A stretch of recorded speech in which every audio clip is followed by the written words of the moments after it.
staying to the last panel. As you can guess from the job description Andrea just gave you, you can, guess that I have to do with history professionally on a daily basis.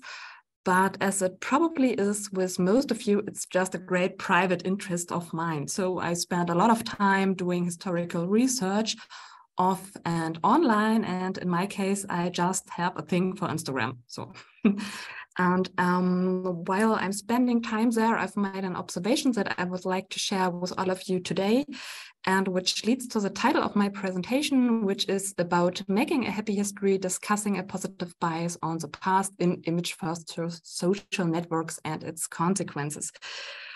So I'm not in a research project in the moment. It's just a question that's bothering me for a while now every time I open the app, and I'm happy to talk about it today, but just be aware the following is more of, I would call it informed opinion, and I do not rely on scientific research. So that being said, as you can guess from the title, when I'm spending time on Instagram, I'm having a good and happy time, and nothing wrong with that. But I find it striking at some point, and I became suspicious for two reasons. The first reason is, I know it's changing, but most of the time history is still told with a crisis-oriented approach, which somehow makes sense often, I guess, but it's not very enjoyable for the audience. And the second reason is spending a lot of time on social media doesn't make people happy in most cases. Studies have proven this several times.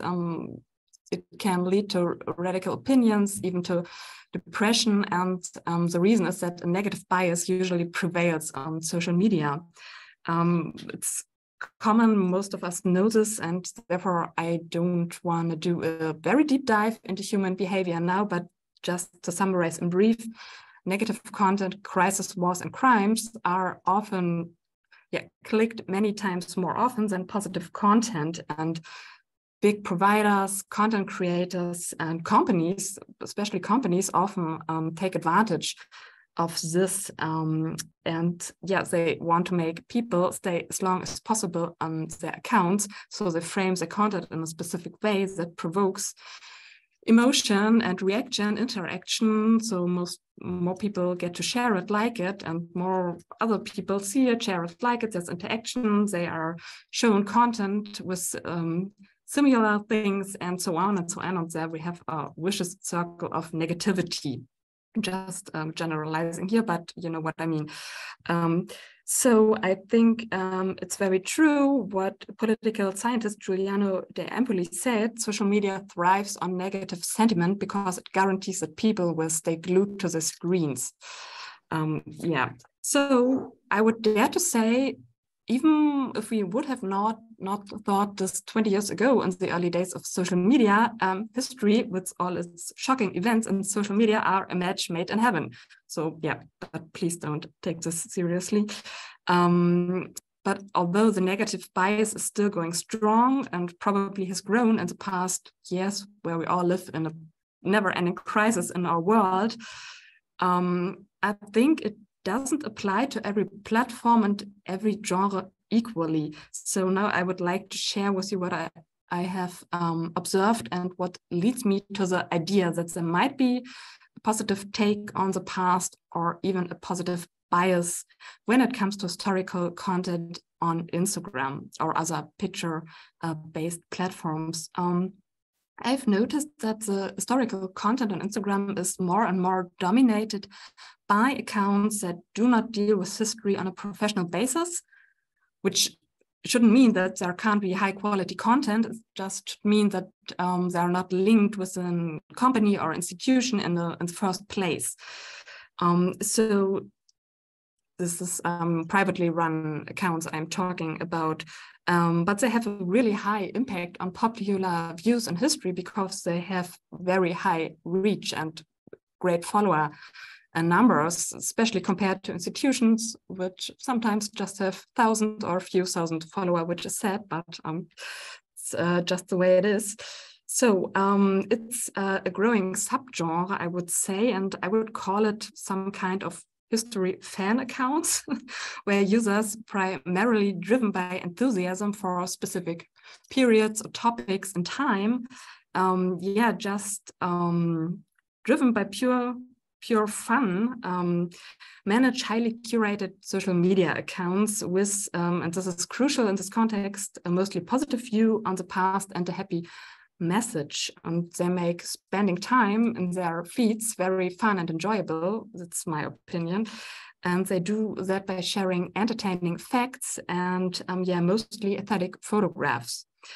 Typical topics are fashion and design, celebrities, everyday activities, and music, film also are big topics. Crisis, wars, and crimes, or negativity in general, is just largely avoided there. So it's not happening. And if they are addressed, it's focusing on the positive aspects, or they do it in an encouraging way. And I will give you an example in a minute. So many of these accounts are dedicated to certain topics or periods in time, and in combination with very striking and theme-addressing profile names and the pure masses of content they produce, I would say they suggest a certain completeness of a period. So matters that do not happen on these accounts, they seem to not have happened at all. So I find that very interesting. For example, if somebody's sharing happy, entertaining, harmless facts about the 70s, and the name of the account is "These Are the Real 70s," I would say a kind of happy history is created. And this is only the side of the content creators. We came to co-creation through followers later when we talk about interaction. So I think it's time for some examples. Accounts that I've been looking at are accounts like these with nice names like 60s Good Times, 70s Mania, 80s Radical, Victorian Darlings. You might recognize some of them. I just been browsing through Instagram randomly. Some of them I'm following myself. They are from my own bubble, but I have did my best to step out of my own bubble and feed to collect a few more accounts. And they share content like this, celebrities, everyday or special day, like Christmas shopping activities, everyday objects from the past, magazines from the past. They share pictures that just make us laugh, that are funny, and very large part design, interior, fashion, makeup, and so on. And here we have two examples when negative content is addressed, or serious topics like today's energy crisis.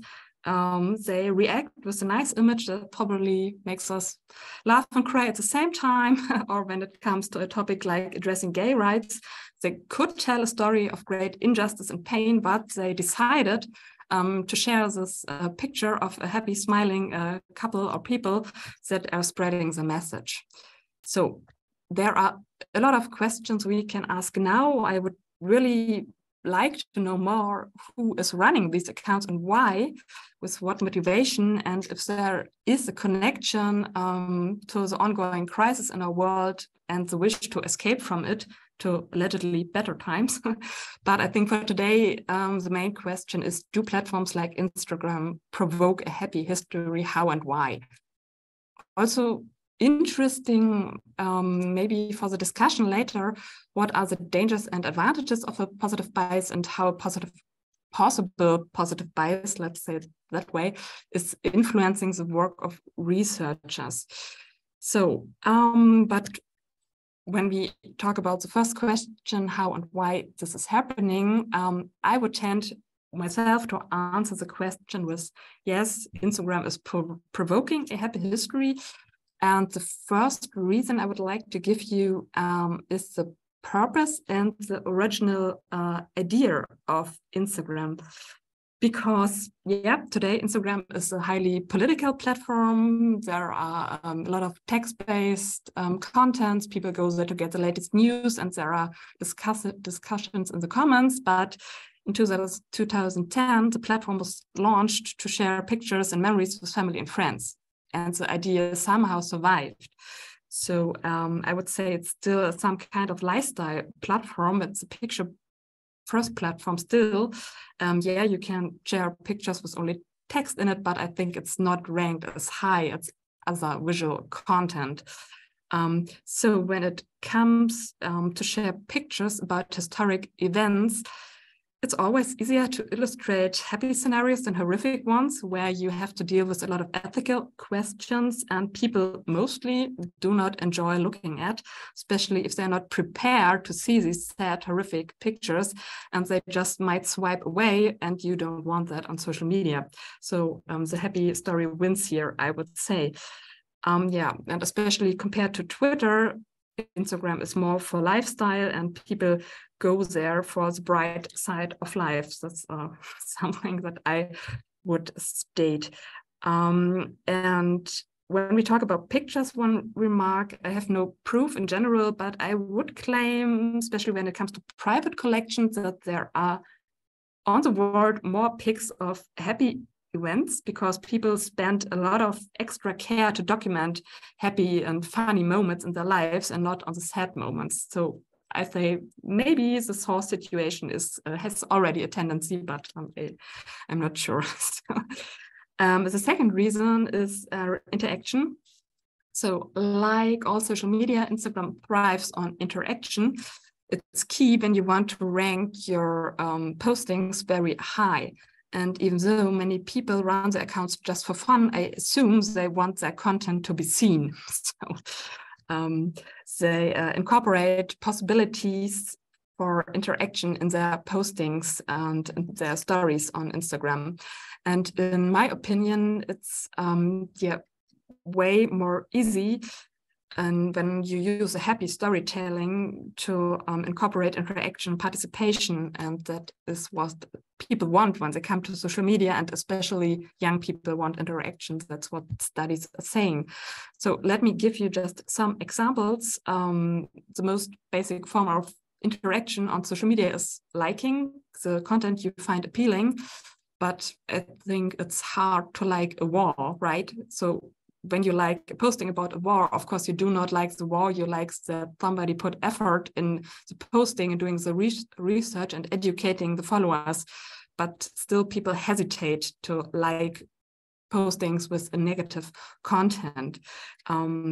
So that's just something I assume.